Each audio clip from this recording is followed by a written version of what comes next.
Hello viewers, welcome to IT System Admin and Information Technology Learning Tutorial channel for you.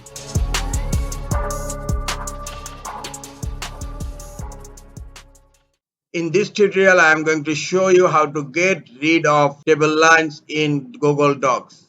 Sometimes it becomes very important for you, so don't forget to watch full video.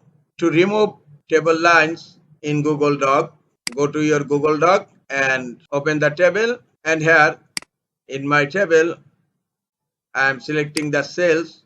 I am selecting these two cells as because I want to remove table lines of these cells. Now right click on the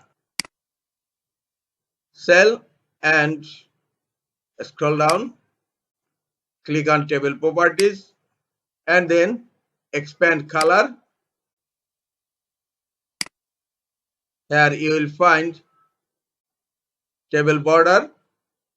Click on color here and select white, and look, the table border lines are hidden in my Google Docs. This is the easiest way to get rid of table lines in Google Docs.